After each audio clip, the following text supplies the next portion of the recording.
What's up, everybody? I'm here to give you my predictions for this Sunday's WWE Hell in a Cell pay-per-view. And I want to also say that, as I've mentioned in my recent videos that I've talked about with this Hell in a Cell deal, I'm here to let you know that I believe, and this is just my feeling, I believe we're going to have 3 special moments in those 3 Hell in a Cell main events. Just got to feel it. That's all I'm going to say. I just got to feel we're going to have 3 special Hell in a Cell moments in those 3 Hell in a Cell main events. But let's get on to the matches now, shall we? The first one, Dolph Ziggler versus John Morrison for the WWE Intercontinental Championship. I have to agree with everybody on here. I've got a feeling Dolph Ziggler is going to win this Sunday. Now, if he doesn't win, then all they're doing, WWE is going to be doing, is building him up to be a hyper. A hyper, in my opinion, is somebody that hypes himself up, says, I'm Mr. Perfection, I'm got the good look, I've got the athleticism, I'm going to be the next Intercontinental Champion, the next big thing. And then he doesn't follow through on it. So, got a feeling I've got a feeling if they have John Morrison win, it's because they're just building him up to be a hyper. If not, and Dolph Ziggler does win, then he deserves it. Because it is his time, as much as I hate to say it. I mean, if you saw what happened 2 nights ago on ECW, on the Abraham Washington segment, then you kind of get the idea. Now, the second match of the night. United States Championship. Kofi, Miz, and Swagger. I look at this in 2 ways. 1. If Miz wins, and everybody predicts Miz is going to do it, it's because they want to finally complete the push that WWE wants to complete the push that they are giving Miz to being U.S. Champion, so that he could be known, as some people have said, the most hateable, if not the most egotistical U.S. Champion they've had. Someone that will come out and say, I am awesome, and I am the greatest U.S. Champion of all time. Someone that does that. Now, I know you might be thinking, well, that's dead on from Miz.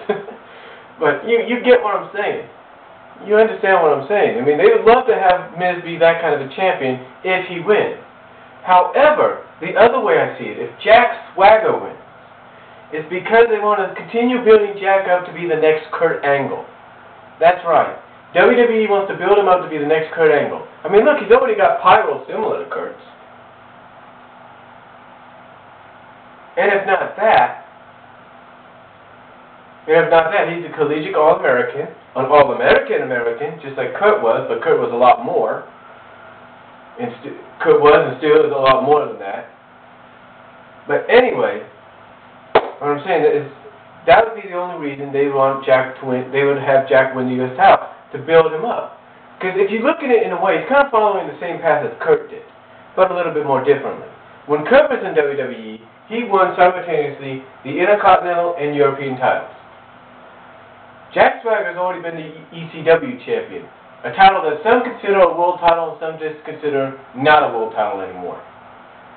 But to me, I have to agree with not a world title, because I have to say that it's more like, I hate to say this about the ECW championship because of its lineage, but I have to say it's more like the European title now, okay?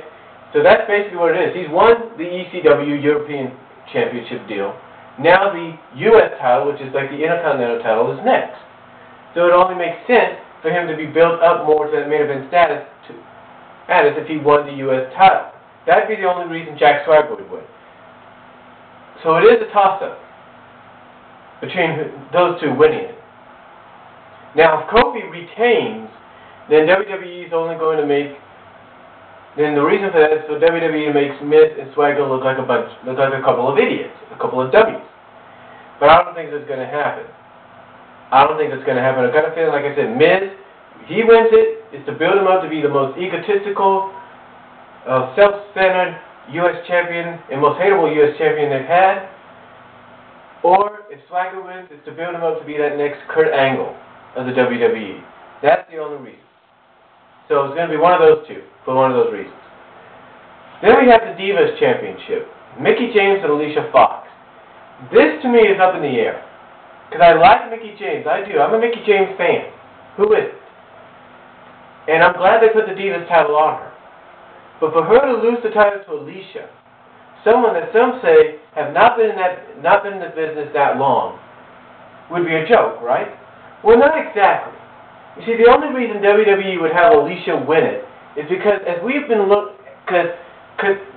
if you look between the lines on Raw the past couple weeks, it's because they're trying to build Alicia up as the next top heel diva on the Raw brand. In other words, make her the top heel diva on the Raw brand. That's what they're trying to do, make her that top heel diva. And that would be the only reason Alicia would win, so WWE can continue to build her up in that direction.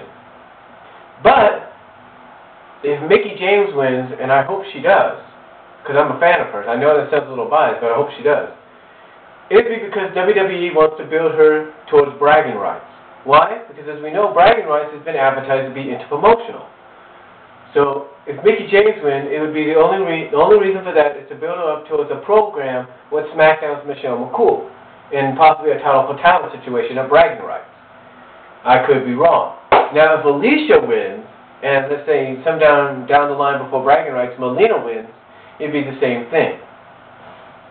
But again, it's kind of up in the air, but I'm hoping Mickie James wins, but if not, and Alicia does, it's again to build her up as the top heel diva on the Raw brand. That would be the only reason. But I'm predicting Mickie James.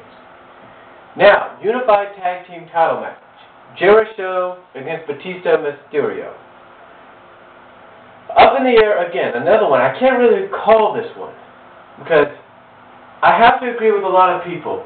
Keeping the titles on Jericho and Big Show would probably be the good thing right now, because they're the best tag team out there right now. They're the hottest tag team, the most talked about tag team in the company right now. But if they were to put them on Batista and Ray, it's because the hype is basically it's to build up on their returns. Batista's return to pay-per-view, Ray's return from suspension. That'd be the only way. Another reason is because Ray knows what Jericho's capable of, and perhaps they want to build on the fact that Batista and Ray will know exactly what's coming, unlike all the other teams in the past. So we'll just have to wait and see. Again, it's tossed up in the air. I can't really give you a prediction, but if I was to predict somebody, I think because it's the returns to pay-per-view and the returns to suspension, I'd go with Batista and Ray.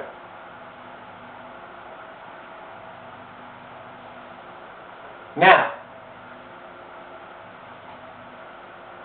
now I'm going to get into the Hell in a Cell matches. Excuse me for a second. Okay, I still have about 3 minutes, 2 minutes, whatever. The Hell in a Cell matches. As I mentioned at the beginning of this video, we will have 3 special moments, but here are my predictions. DX versus Legacy. They split the series. DX won at SummerSlam. Legacy at Breaking Point. It's going to be a very brutal match. I know it does not have no blood, but it's going to be a brutal match. Either way, DX wins. If Legacy wins, and they want to build on Legacy. But DX is going to win because, as we've seen before, DX usually wins the Hell in a Cell finales. We saw that a couple years ago, remember? Then,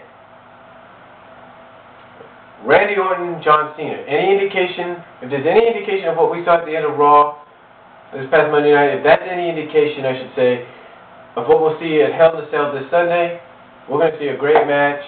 And I do agree, it is a little too soon for Cena to lose, so Cena will retain. Now, if he does lose, it'll be because of what we see at the end of SmackDown's Decade of Celebration tomorrow night.